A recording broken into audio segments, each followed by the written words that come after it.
Welcome to the Mind of Business Success podcast. I'm your host, Alicia Cramer. Our guest today is Ganesh Shankar, and he is the CEO of RFPIO. That's a lot of letters I just said.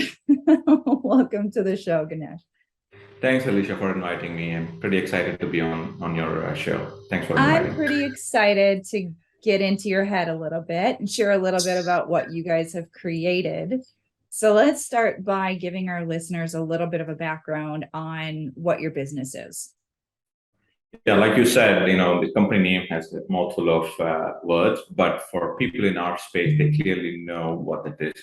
RFPIO stands for our request for proposal input and output, as simple as it can get. So basically, what we started off the business back in 2015 is, if you know RFP, yes, there's a buy side and there's a sell side. We started focusing on business on this responding side, people who submit their proposals, who respond to RFPs. That's when we started. And we were laser focused from 2015 to almost 2021. The reason why I say laser focused until 2021, we acquired another business in 2021. Kind of the vision got broadened now. So technically speaking, we are a software provider helping the buy side and sell side to communicate on a platform when they're trying to buy an enterprise class service or product. Got it. So for those listening who are maybe more in the small business mindset and not as accustomed to some of the different things that are going on in a bigger corporation in terms of what kind of software is beneficial for a sales team, or even what some of these things mean. Like for some people, they're literally and I've encountered this before. Proposal, what is that? A contract for your services, because it's just not in their wheelhouse. So let's distill it down just a little bit. So anyone who is feeling slightly overwhelmed right now by any of the tech speak that's a little bit outside of their vocabulary, just feels like they're a little more in the know, because I think that what you guys offer is innovative, and I want to get into it a little bit more so that we can shine a little bit of light on how your technology and utilizing AI can actually really save businesses money, and how it can streamline things, and how it can help a sales team to feel more efficient and productive. But I don't want to go there yet without talking a little bit about what's actually going on here from the user's perspective. Sure, happy to get into the details and provide more context for especially small teams and small business owners, why a platform like this could be helpful. I'm happy to get into that. But if you have any questions beforehand, let us address that, and then we can get into the details, Alicia. Well, so you kind of answered part of it right there. So for a small business that does even have a small sales team, there is still value in this type of software, in this type of optimized approach to the sales process within your organization. Yeah, absolutely, Alicia. So if you look at it, it's even more prevalent for a smaller teams, right? If you're talking about a smaller team, the most important thing, in a company is the content or the knowledge of the company's product or service they offer. No matter whether you're a technology company or even you're providing some other solutions or service to your customers, right? The especially when it comes to the proposal world, a lot of time what happens is small businesses receives these requests for proposals. Like imagine like a questionnaire that you have to complete it. So what happens is when you're a small team, the business owner, they themselves will complete it, or they will ask the help from their peers or their colleagues, and they'll put together this proposal and they will submit it back to the customer. Period. Good. Thumbs up. They win the deal or they lose the deal. That's it. Great. Imagine you have to do this constantly. If your business is revolving around submitting a proposal all the time, constantly. Every time what you do is, in my experience, their friend is on the keyboard is Control C, Control V. They copy paste from the previous proposal and paste it because they say this what. Imagine a situation, one of the key employees leave the company. The enterprise knowledge goes along with them. And it becomes, or other hand, you're copy and pasting, whatever comes to your hand or search criteria that you hit, you copy and paste. There are high chances that you're copy and pasting dated content. It's not relevant anymore. Although you may be reviewing it, you will potentially looking at some more dated content. So that is where RFPIO comes into play, where basically what it centralizes those kind of content, and periodically you don't have to wait for another proposal to come in. It can remind you, hey, is this content correct? Or let's assume you said last year your 10-member team, you have offices in Florida and Texas. You can set the system in a way, is this correct? Every 3 months, please check with me. Now it's no longer a 10-member team, it's a 15-member team. So when you submit the proposal, you no longer have to copy and paste and do the edit. The system can alert the business users and say, hey, this is it. And they can simply say, yes, this is right. They don't have to always update it. They can simply say, the system is alerting me to make sure the content that is there. Because what happens is when you are making sure the content is up to date, the rest of the team who are consuming the content, not always the business owner will have to consume it. Your sales team, the field staff, they are out in the field. They're looking for the most relevant information, most recent information. They don't have to ping the business owner. Hey, is it the right answer? Is it the right information that they have to provide? This is all centralized. They get the sales folks will get a window to ask or a view to those information at their fingertip, be it on their mobile, be it on the computer they're using. So they don't have to depend on what I call it as subject matter experts inside the company, because the subject matter experts are constantly, governing the data, right? So that the sales team or the frontline teams, I call them, right? When they're communicating or they're consuming the content and they're communicating to the external stakeholders, be it prospects, be it customers, they are rest assured they're compliant with the content they're communicating, because there's huge risk if the sales team oversells something or overcommits something, or they say something that the product team or the service does not offer. It's a risk for the business. So it minimizes such risk by governing the data. And and for the sales team, they are rest assured they're using the latest and greatest content when they are communicating, for the outside third-party stakeholders. Hopefully that makes sense. It does. And I love it because I have personally been in so many different business development roles, especially early on when I was more heavily focused on doing business development consulting and freelance work. It is so common when you're coming into a business, especially as sort of a newbie in that business, and you don't have even the 1 year of experience, much less the 5 or the 10 years of being in the business and knowing all those little nuances. There are going to be so many questions that you're going to be presented with that you simply do not have the answers to, and it's not usually readily available, and certainly not something that is like easy access. It's, hey, I need this answer, and then it's coming back, and oh, I also need this. And after a while, especially for people who tend to be a little bit more introverted, or that maybe haven't dealt with some of those internal conflicts, they don't want to always be asking the questions. It starts to get uncomfortable, and then they start to get the negative pushback, and it starts to feel like a nuisance. And pretty soon your sales team is not feeling supported. They're not giving adequate answers in a timely fashion. And then you start to see the negative effects of all of that. So what you're offering here is a solution to that very, very, very common problem.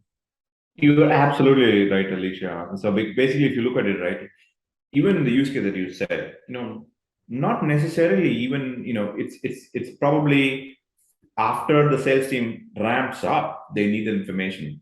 Some of our customers, to be honest, today, they use our application as an onboarding platform. They created, we have what we call as an answer library. It's like It's very simple. This is the question, or these are the questions. A question can be asked in multiple ways. Okay, you can ask, hey, what is your name? You somebody asking, in a different way or a different. So all these are same requirements.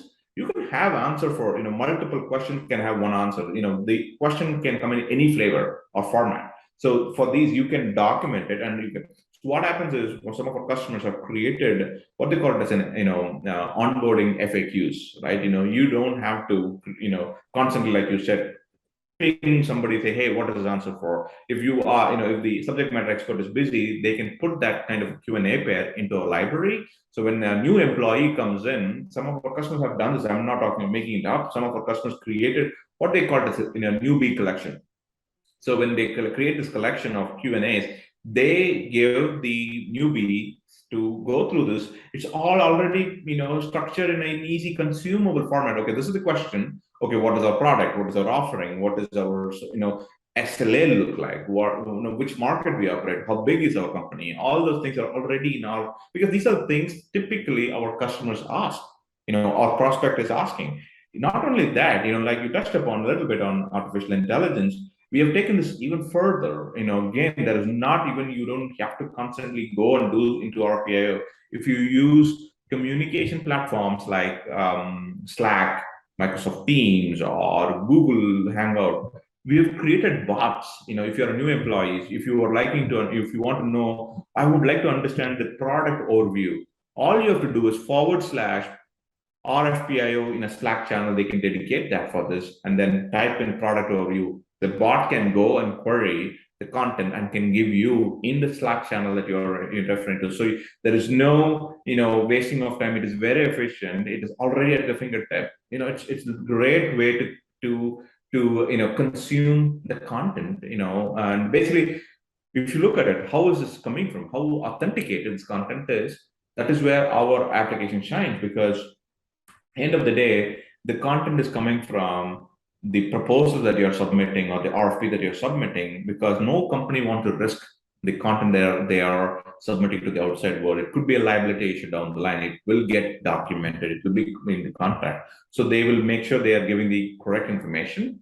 So essentially what we are doing then is we are democratizing the content, right? We are democratizing the content that is curated for a proposal or RFP for other use cases. Like I said, onboarding. When an employee comes in, how can I use that information so that, they don't need to wait for a proposal to land on their back. They would drop in the moment they come in, I can give access to this newbie collection and say, hey, read through this and come back to me if you have any question. There are so many different use cases we have identified, along this process. You talk about business development, Alicia. So I'll give you a simple example. I'm a business development rep. Calling a customer, like let's assume Alicia is my potential prospect. I'm trying to catch hold of Alicia for so many long time, or I was lucky enough to get her once. She picks up the phone and says, okay, Ganesh, I don't have time. I have this basic question. Some technical question. I'm a business development rep. I may not have all the answers. At that time, what we are solving, a product like us is solving, is what I call this, let me get back to you problem. I don't need to wait. It's like becomes like a database and like a query, and I can say, okay, let's assume you're asking for, hey, what is your service timings? Oh, I need to check with my manager. No, because it's already there in the search database that you have. You can say it's for service timing. It comes up, oh, Alicia, we service from 9 to 7.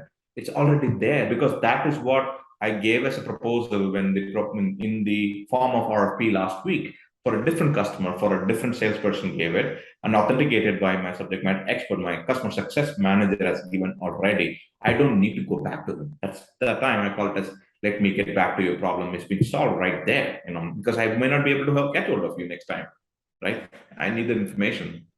So good. So now when we're talking to the owner of a business, it doesn't really even matter whether they have 10 employees or 1,000 employees. A lot of these things are kind of fundamental. It's just that the way that they're going to maybe be presenting, or what information is going to be presented in the software, is going to be obviously different depending on their business model, and what information is needed. Now, I know that a lot of solopreneurs, small business owners, they kind of wrestle with the doing everything themselves.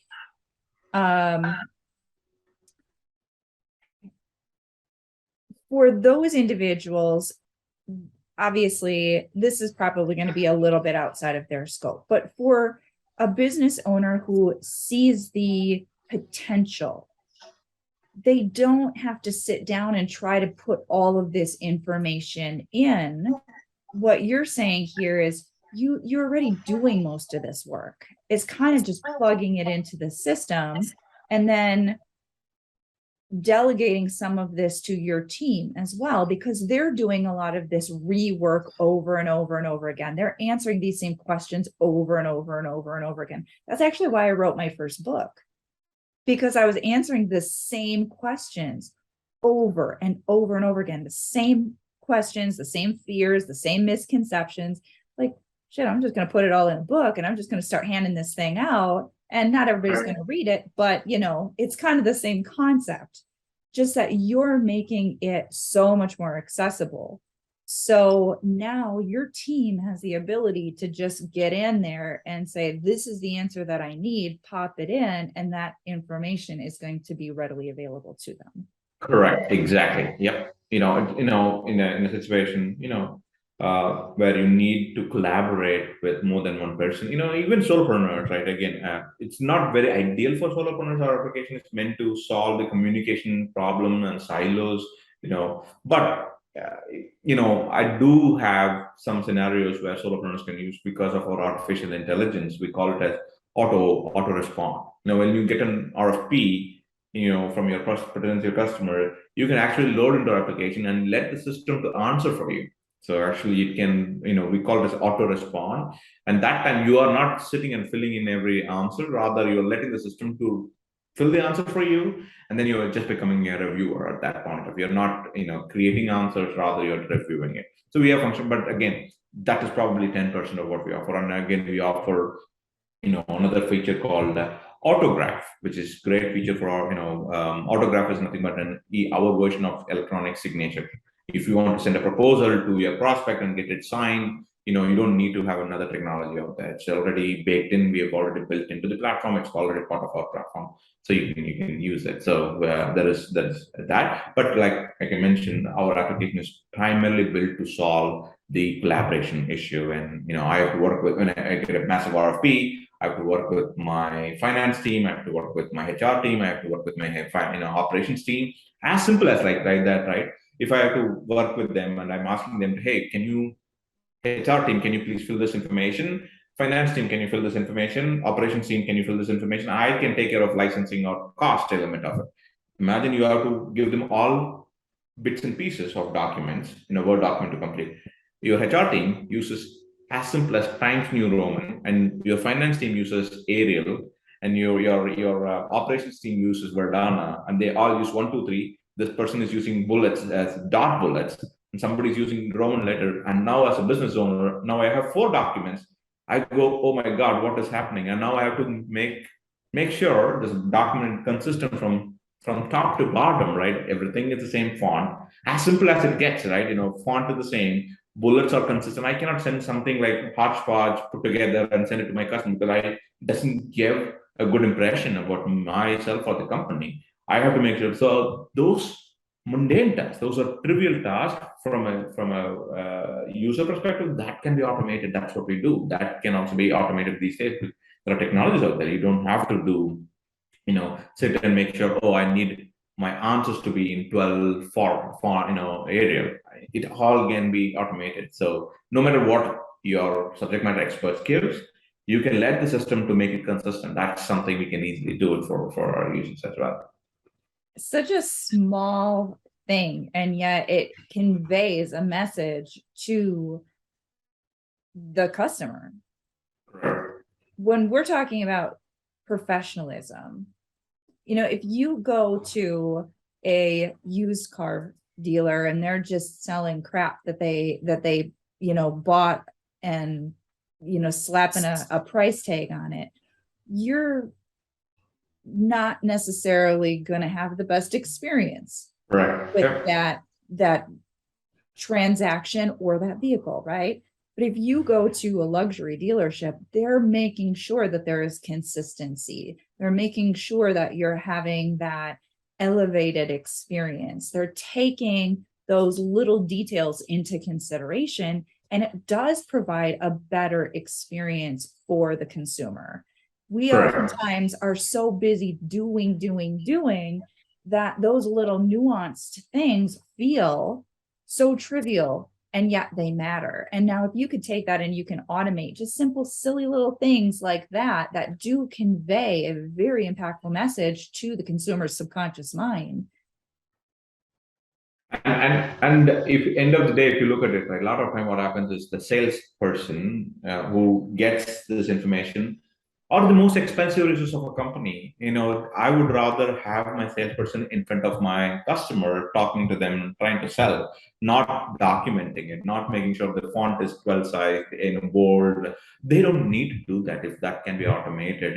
I want my sellers, no matter whether they sell technology, they sell physical product, I want them to be in front of my customer rather than sitting and documenting it. That is where there are a ton of efficiency can be gained. And that's where a product like this, automation, that's why I call it as, truly speaking, we call ourselves as response management platform. How do you respond to any sort of this third party query so that your sellers can be more responsible and responsive when they're responding to something? I've used three responses here, but it is still the fact. You can be responsibly responsive and respond, right? To the person who's asking from it goes, our application or even the product like this is helpful not just for small business, Alicia. So it can be helpful for many different industries, right? Construction companies, media companies, healthcare, insurance, 401k planners. Everybody are submitting it. That is why we call it we are a horizontal platform, right? We are helping everybody. We have customers all over the world, and we have almost, every industry we have customers. Every industry that I just spoke, we have customers in every industry. So it's kind of an interesting platform to be used. And it was a pleasant surprise, to be honest, when we started this business back in 2015.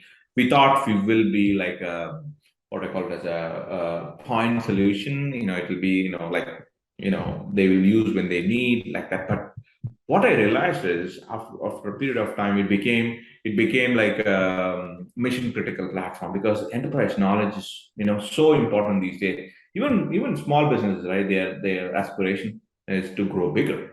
They want to grow bigger as they scale. They don't want, especially when they have people walking out the door because of so many reasons, they don't want their enterprise knowledge to walk out the door with the employee who's leaving. They want this to be captured in a way that the new person coming in, or the backfill role they're doing, they have in the information right on day one, right? It's a huge benefit for a lot of such teams, in a lot many ways.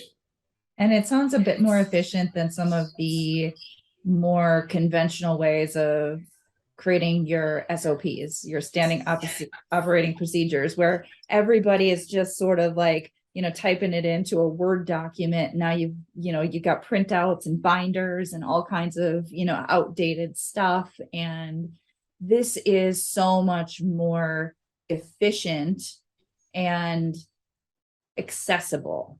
Correct. That's probably the right way to put it. Correct. So let's shift gears just a little bit, because I want to have an opportunity to speak to you as the CEO of this company that you co-founded, and you guys have really built a, successful business. When we're talking about success, people have all of these preconceptions of what that means. Usually it comes with some kind of dollar, amount that has been programmed into them. They've got whatever the image is in their mind of what success is.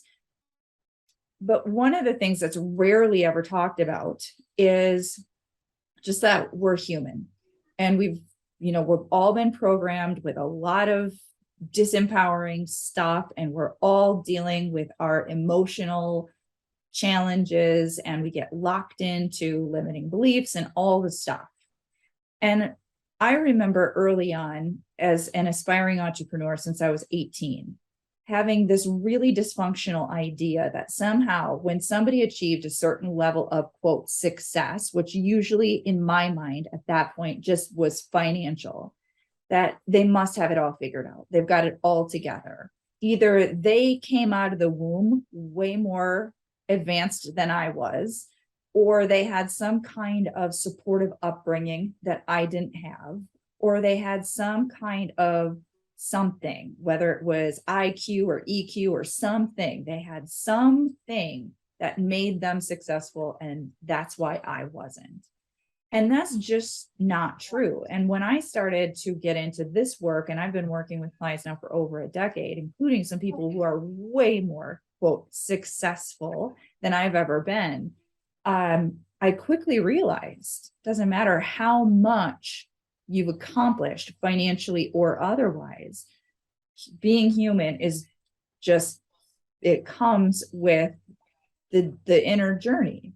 And so I love to ask this question of my guests. If you're willing to share just one, not all of them, but just one mindset obstacle that you personally had to overcome on your journey to get to where you are today. See, I would like to answer this in two pieces, right? Again, and let's talk about success, and I'll get to the success part second. But to answer your question directly, as a co-founder, as a person who have seen this business from the very early stage, and now we are almost approaching 400 employees worldwide. I think one of the initial inertia that I had to overcome is delegation of work, right? How do you delegate as you scale? Because it is natural for an entrepreneur or an owner or a co-founder or a founder to, because in my native language, people say, if there is a way to touch your nose like this, don't go try to do this like this one. But when you go through an entrepreneurial journey, I think it is okay to, it will be disheartening when you see people are doing this instead of this. Hey, you can do this, but pick your battle, right? You let them fail, again, as long as they are not repeating, that's when, because your instinct will say, okay, move out, I will help you to do it. I'll do it. That's what your instinct will say. That is the art of delegation. How and when can you delegate, knowing there will be some mistakes, knowing there will be some errors, knowing somebody will fail? I think that is the most important thing to realize. And I think it took me a while for me to realize, okay, it's okay to let people to fail. And also it is important as a founder, you need to know which battle to pick. Pick your battle is the right thing, right? It's the thing. So my inertia was delegation. I feel like I'm overcoming that. To talk about success, I know you touched upon it, although you did not ask, and I feel like success is a moving target for a lot of people. Yeah, I always think in a very simplistic way, if I have to dumb it down as success, right? You plan. Let's assume, I don't know if you have kids or not. I do have kids. When we plan for a vacation, we plan for Disney World, and we all get excited. We sometimes I want to drive to Disney World. I know how exciting Disney World is. Let's call Disney World as a success. Okay, we go there, have fun, but nobody really talks about the journey from my home to Disney World in car with two kids who constantly doing some things. The journey is messy. The journey is not easy. They want to, like you said, when you're 18-year-old, you're talking about the Disneyland, and you're talking about your own home. The journey from this, even at a small distance journey, they want to stop, they want to eat, they want to go to the restroom, they're bored, they want to see something on this thing, they want to stop right there, they want to puke. All those different things is messy. Nobody lately does that. And in between, you get to fight with your partners. There's so many things goes along the journey. And yes, Disneyland or Disney World is awesome. We'll celebrate there, but the journey is always messy. Right? People need to stick together. I think that is where they need to understand there is a messy part behind every successful piece. And it's a moving target. Today it's Disney World. Tomorrow I may having a Bahamas plan. Tomorrow I may have a different plan. The destinations and success changes from person to person, but there is always, the messy part behind that. As long as we realize that and we are signing up for that, and we should be aspiring to be successful. No, on your own word. When we started, and I wouldn't call myself as a successful entrepreneur, but I would call, every milestone was a success for us. Getting the first customer was a success. How I know how much struggle it took.